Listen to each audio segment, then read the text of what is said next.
जर लग्नाच्या पहिल्याच रात्री असं काही रहस्य उघड झालं की ज्यामुळे संपूर्ण लग्न संस्था प्रश्नचिन्हामध्ये आली, तर यावेळी तुम्ही काय कराल? मित्रांनो, नाशिक जिल्ह्यामधील भोरगाव नावाच्या शहरामध्ये घडलेली ही घटना काही साधी नव्हती. लग्नाच्या पहिल्याच रात्री उघड झालेल्या या रहस्यामुळे केवळ फक्त एक कुटुंबच नाही, तर संपूर्ण राज्य मात्र हादरून गेलं होतं. सोशल मीडियावरती या घटनेने तर अक्षरशः धुमाकूळ घातला आणि हजारो लोकांनी लग्न आणि नातेसंबंधांविषयी पुनर्विचार सुरू केला. ही घटना आहे अमोल सुधाकर जाधव या 27 वर्षीय तरुणाची. अमोल एका सामान्य पण संस्कारी कुटुंबामध्ये वाढलेला आई वडिलांचा एकुलता एक मुलगा होता. शिक्षण पूर्ण करून त्याने औरंगाबादमधील एका खाजगी कंपनीमध्ये चांगली नोकरी देखील मिळवली होती. त्याचं आयुष्य स्थिर झाल्यानंतर त्याच्या कुटुंबाची एकच इच्छा होती, अमोलचं संसाराचं घरटं आता त्यांना उभं राहिलेलं पाहायचं होतं. तसा अमोलचा स्वभाव शांत आणि विचारशील असल्याने त्याला आपल्या आयुष्याचा जोडीदार हा स्वतःच्याच पसंतीने निवडायचा होता. त्यानंतर घरच्यांनी काही स्थळं आणली, पण अमोलला मात्र वाटत होतं, जी व्यक्ती माझ्या आयुष्यभराची साथ देणार आहे ती माझ्या मनापासूनच निवडलेली असावी. आणि त्यानंतर साधारणतः 2 महिन्यांपूर्वी संध्याकाळच्या वेळी मोबाईलवरती फेसबुक स्क्रोल करत असताना अमोलच्या आयुष्यामध्ये एक अनोळखी असा चेहरा आला, स्नेहा कुलकर्णी. तिच्या प्रोफाईलवरील फोटोमध्ये ती अत्यंत आकर्षक, निरागस आणि वागण्यावरून समजूतदार देखील वाटत होती. त्यानंतर क्षणाचाही विलंब न करता अमोलने तिची रिक्वेस्ट स्वीकारली आणि त्यानंतर सुरू झाली गप्पांची अखंड अशी साखळी. चॅटिंग, मग फोन कॉल्स आणि त्यानंतर तासनतास चालणाऱ्या संवादामधून त्यांचं नातं घट्ट होत गेलं. स्नेहाच्या बोलण्यामधील गोडवा, आपलेपणा आणि काळजी अमोलला आता भुरळ घालू लागली. त्याला वाटू लागलं, याच मुलीसोबत मी माझं आयुष्य घालवू शकतो. आणि त्यानंतर काही दिवसांमध्ये स्नेहाने देखील लग्नाचा प्रस्ताव अमोलसमोर ठेवला.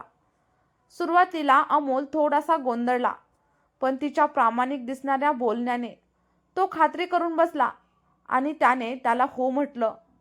पण त्याला अजिबातच कल्पना नव्हती की हे त्याचं हो त्याच्या पुढील आयुष्यामध्ये एक भयानक अशा वळणावरती आणून सोडणार होतं.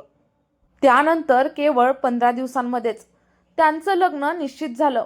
नातेवाईकांच्या उपस्थितीमध्ये मोठ्या उत्साहामध्ये विवाह सोहळा पार देखील पडला. अमोलच्या आईवडिलांनी स्नेहाचा सून म्हणून मनापासून स्वीकार देखील केला. सगळं काही जणू स्वप्नवत चाललं होतं.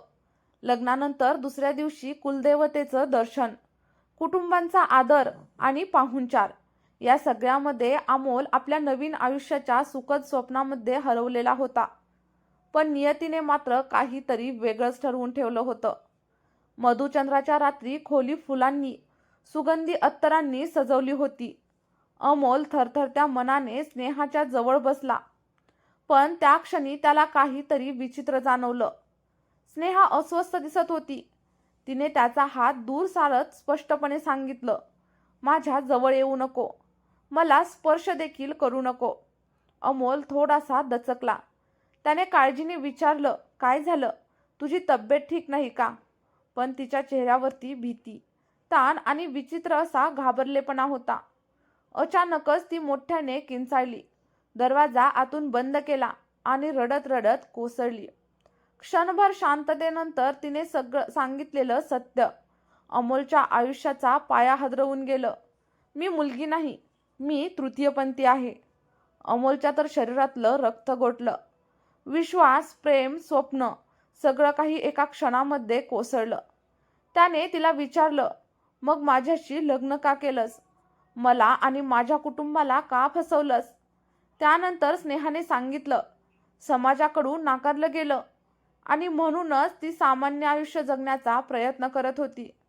परंतु हे सगळं सत्य बाहेर आलं आणि गावभर आणि मग सोशल मीडियावरती सगळीकडे व्हायरल झालं आणि पुढे संपूर्ण देशभर पसरलं.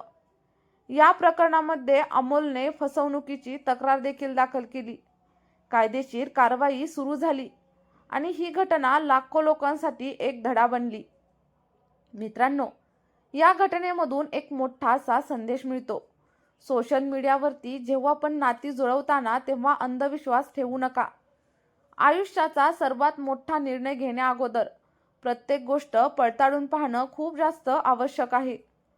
तुमचं या घटनेविषयी काय मत आहे? तुमच्या काय प्रतिक्रिया आहेत? त्या कमेंट बॉक्समध्ये नक्कीच सांगा. आणि अशाच नवनवीन वास्तवावरती आधारित कथा ऐकण्यासाठी आपल्या चॅनलवरती जर तुम्ही नवीन असाल तर चॅनलला सबस्क्राईब केल्याशिवाय अजिबातच जाऊ नका. चला तर मग भेटूया अशाच एका नवीन सत्यकथेसोबत एका नवीन व्हिडिओ.